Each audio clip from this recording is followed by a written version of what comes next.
The Sweet Demolition of an Ideology: How Coca-Cola and Ice Cream Defeated Nazism in American POW Camps. Summer 1943, Camp Tennessee. A German soldier hardened by 2 years in North Africa on meager rations stared mesmerized at a fizzing brown liquid Coca-Cola. It cost a nickel, the same price American children paid with their allowances. This wasn't just a drink, it was an impossibility made real, a taste of a nation that Nazi propaganda had dismissed as weak. Across American prison camps that summer, 371,683 German POWs would encounter a reality that systematically demolished every lie they'd been fed. They discovered a land where ice cream was a routine dessert, soft drinks were everyday beverages, and candy bars were so common guards gave them away. These simple treats, largely unknown to most German children, became powerful weapons, revealing an American industrial capacity that rendered German deprivation not noble sacrifice but needless suffering. The mathematics of abundance, written in sugar, carbonation, chocolate, and ice cream, sparked a profound psychological transformation. The Desert's End and a Feast of Rations. The surrender of the in Tunisia in May 1943 brought approximately 250,000 German and Italian soldiers into Allied captivity. Expecting brutal treatment, they were instead met with American rations. These field rations, which American soldiers often grumbled about, were treasures to the Germans: crackers, processed cheese, candy, fruit bars, instant coffee, sugar tablets, and cigarettes. For men who had subsisted on minimal rations for months, these emergency meals were feasts. In North African processing camps, the U.S. Army served pancakes with syrup, fresh eggs, and milk, foods that had vanished from German military rations years earlier. This systematic feeding of enemies with superior food began immediately, its psychological impact only fully understood later. A German officer later to the International Red Cross: "We expected to be starved as prisoners.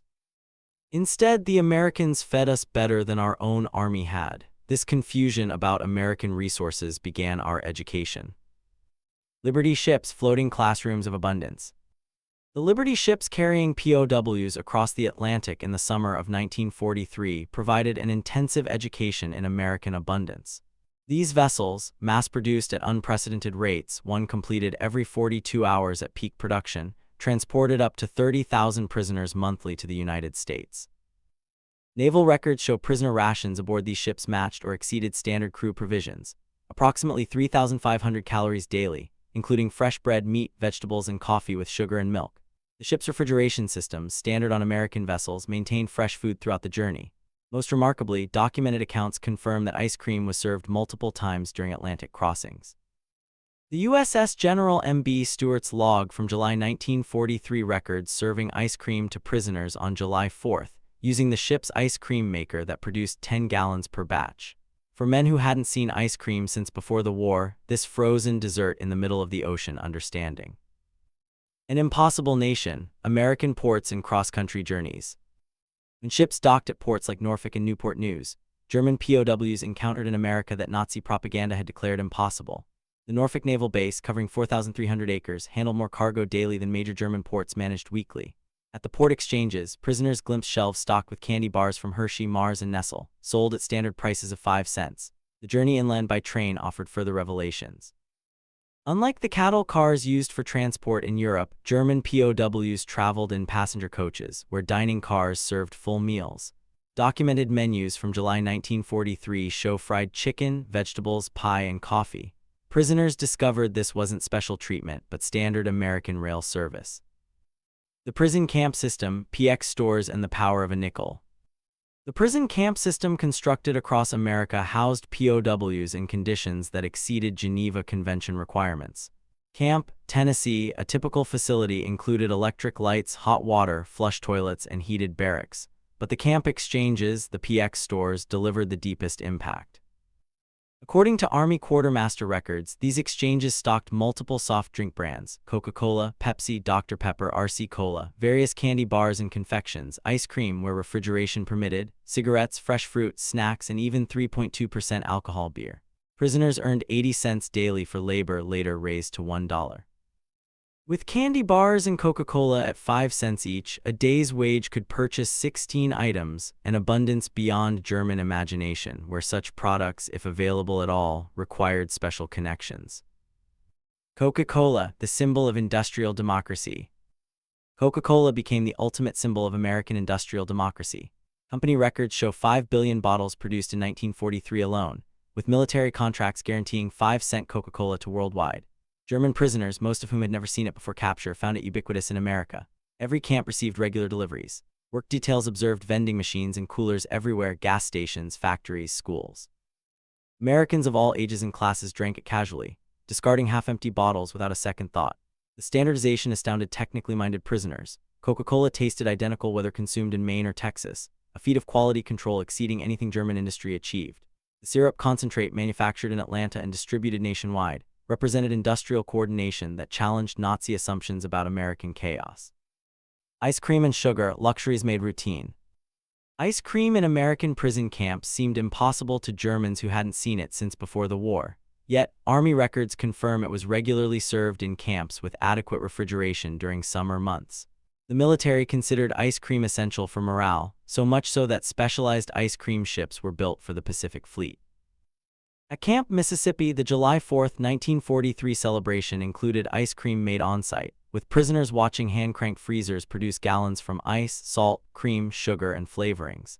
This casual use of scarce resources, ice in July, cream, sugar, for entertainment food demonstrated priorities Germans couldn't fathom. By 1944, many camps had electric ice cream makers, and the variety available exceeded what German ice cream parlors offered before the war. Sugar consumption delivered a particularly powerful impact. In Germany, sugar was strictly rationed, with civilians receiving a mere 280 grams monthly, when available. In American camps, sugar sat in bowls on mess hall tables for unlimited use. Quartermaster records show camps receiving 100-pound bags of refined sugar weekly. Cakes, cookies, and pies appeared regularly on menus, and mess halls sweetened coffee, tea, cereals, and desserts without restriction. One documented incident from Camp Alabama illustrates the contrast. In August 1943, when several hundred pounds of sugar hardened due to humidity, kitchen staff simply discarded it and ordered replacements, much to the distress of German prisoners working there. Chocolate and Thanksgiving, the generosity of an enemy. American chocolate consumption patterns further revealed democratic abundance. Major manufacturers produced millions of bars monthly despite wartime restrictions. Prison camp exchanges stocked multiple chocolate varieties for 5 to 10 cents. Prisoners even developed preferences among brands. Red Cross packages, distributed monthly, also included chocolate bars, supplementing regular rations with luxuries that exceeded what German civilians received as basic provisions. Thanksgiving 1943 introduced German prisoners to American holiday abundance. This purely American celebration demonstrated a national coordination of consumption that dwarfed German organizational efforts. Army records confirm that all prison camps served traditional Thanksgiving dinner: roast turkey with stuffing, mashed potatoes and gravy, sweet potatoes, cranberry sauce, vegetables, pumpkin pie, coffee, and milk. The logistics of providing such meals to 425,000 POWs and millions of Americans worldwide showcased an unparalleled organizational capacity. The fact that German prisoners received the same meal as American soldiers emphasized an equality of treatment that directly contradicted Nazi racial hierarchy. Christmas 1943 brought unexpected generosity from American civilians. Church groups, civic organizations, and individuals sent packages to German POWs. The American Friends Service Committee alone distributed 50,000 Christmas packages, typically containing homemade cookies, candy, toiletries, games, books, cigarettes, and writing materials. Local communities often provided additional support, delivering homemade treats to camps. This civilian kindness toward enemies fundamentally challenged Nazi ideology. Americans, whose families were fighting against Germany, nevertheless showed charity to German prisoners, demonstrating strength through mercy rather than vengeance. Witnessing abundance, labor, schools, and diners. As labor shortages intensified, German POWs worked increasingly outside camps, witnessing American food production firsthand. By 1944, approximately 100,000 prisoners worked in agriculture and food processing, gaining intimate knowledge of American abundance. In Michigan orchards, they picked cherries destined for maraschino production, astounded by single orchards producing tons of fruit for decorative purposes. At canneries, prisoners observed quality control that rejected perfectly edible food for minor imperfections. Sugar beet processing in Colorado and Nebraska revealed agricultural mechanization beyond German achievement, with single farms producing more than entire German regions. Prisoners learned that American sugar production reached approximately 7 million tons annually, explaining the casual abundance they had witnessed. German prisoners working near schools witnessed early versions of organized school lunch programs, where children received hot lunches, milk, protein, and vegetables. The milk program particularly impressed them, demonstrating an organizational capacity Germany couldn't achieve for military supplies. Some school cafeterias even offered ice cream for additional purchase, The concept of children buying frozen desserts at school, while German children faced food shortages, created a profound impact. When minimum security prisoners ate at American diners under guard, they encountered democratic abundance. These small restaurants offered menus that would have graced elite German establishments, available to anyone with modest funds. Documented prices from 1944 show a hamburger for 25 cents, Coca-Cola for 5 cents, and a full dinner special for 65 to 75 cents. The equality of service, where a factory worker and a bank president ate identical meals at adjacent counter stools for the same price, directly contradicted German social stratification. The numbers don't lie, production statistics, and a reversal of roles. As prisoners gained access to American publications, they discovered production statistics that dwarfed German efforts. 7 million tons of sugar, 380 million pounds of chocolate, military alone, 5 billion bottles of Coca-Cola, 1943, over 500 million gallons of ice cream, and 119 billion pounds of milk. These numbers, published openly in American media, demonstrated that America's wartime production exceeded Germany's peacetime peaks. By late 1944, German POWs were sending food packages to Germany rather than receiving them. Using camp wages, prisoners purchased American products to mail home: chocolate bars, instant coffee, canned goods. International Red Cross records confirm that German prisoners in America sent approximately 11 million parcels to Germany, most containing food items. The impact on German families receiving American abundance from imprisoned relatives, while they faced starvation in freedom, profoundly undermined Nazi ideology. Even American rationing, often complained about by citizens, revealed the gulf between societies. American sugar rationing of 2 pounds monthly per person was more than triple the German allowance. American meat rationing at 28 ounces weekly per person exceeded what Germans received monthly. Even rationed, Americans maintained consumption levels Germans considered impossible luxuries. Beyond Coca-Cola, prisoners discovered America's vast soft drink industry. Pepsi-Cola, Dr. Pepper, RC Cola, Orange Crush, and regional brands competing nationwide. The sheer variety, with multiple companies producing similar products, demonstrated market abundance impossible under Germany's controlled economy. American soft drink production reached billions of bottles annually by war's end, dozens of bottles per American citizen yearly. This single industry's output exceeded entire sectors of German consumer production. The final blow: candy for children and the Marshall Plan's unlikely advocates. Spring 1945 brought the final, crushing blow. As American forces advanced through Germany, German POWs in America watched newsreels of GIs distributing chocolate and gum to German children. These children's joy at receiving American candy, which their own government couldn't provide, completed the ideological demolition. The contrast was stark. American soldiers in enemy territory carried enough candy to give away, while the German state that promised triumph delivered starvation. Films of concentration camp liberations showed American troops sharing rations with skeletal survivors, demonstrating humanity toward victims of the regime German soldiers had served. Between 1945 and 1946, German POWs returned to a destroyed homeland.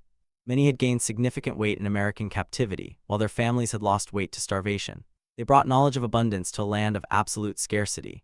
Medical examinations showed German POWs generally returned healthier than when captured, while their families were weakened by deprivation. This physical evidence of American plenty versus German deprivation was undeniable. Many prisoners brought final Red Cross packages home: chocolate, coffee, and canned goods that became family treasures. Children who had forgotten chocolate's taste received Hershey bars from fathers who had eaten ice cream regularly in prison camps. Former POWs became unexpected advocates for the Marshall Plan. They had witnessed American abundance that wasn't zero-sum, prosperity through production rather than conquest. Their testimony that Americans could afford to rebuild enemies influenced German acceptance of American aid. These men understood that American power came from productive capacity, not extraction. They had seen a society wealthy enough to waste food while fighting a global war. This mental model, creation rather than conquest, shaped West Germany's economic approach. The German economic miracle of the 1950s was partially built on knowledge gained in American prison camps. Former POWs who had witnessed American production methods, distribution systems, and consumer abundance applied these lessons to German reconstruction. They had learned that mass production could make luxuries affordable, standardization enabled quality and efficiency, consumer abundance created political stability, and industrial democracy could outproduce authoritarian control. These lessons, learned through Coca-Cola and ice cream, shaped a generation of German business and political leaders. The unlikely victory, transforming hearts and minds. The transformation of German POWs through American food abundance is documented in military quartermaster records, International Red Cross reports, corporate production records, particularly Coca-Cola archives, POW correspondence, post-war interviews and memoirs, and academic studies. The leading historian of German POWs in America concluded that food abundance was central to ideological transformation. His research confirmed that casual American plenty accomplished what formal re-education programs couldn't: the complete demolition of Nazi superiority myths. The numbers tell an irrefutable story. Average POW consumption from 1943 to 1946 included 3,300 to 3,600 daily calories, 4 pounds of sugar monthly, 32 ounces of meat weekly, and 1 quart of milk daily, with regular ice cream service and unlimited soft drinks for 5 cents each. German civilian rations during the same period offered 1,200 to 1,500 daily calories, 280 grams of sugar monthly, when available, 10.5 ounces of meat weekly often unavailable, severely rationed milk, and no ice cream or soft drinks. These disparities weren't propaganda but documented reality. Enemy prisoners ate better than German civilians, proving American abundance extended even to defeated foes. The POW experience with American food culture profoundly influenced post-war Germany. Coca-Cola returned to West Germany in 1949, becoming a symbol of American alliance. Ice cream parlors modeling American soda fountains appeared in German cities. Candy bars and chewing gum became symbols of recovery. Former prisoners often became importers of American food products, understanding their appeal from personal experience. They knew these products represented more than taste. They symbolized abundance, democracy, and modernity. The introduction of supermarkets to Germany in the 1950s was championed by former POWs who had witnessed American grocery stores. In various post-war interviews and memoirs, German POWs consistently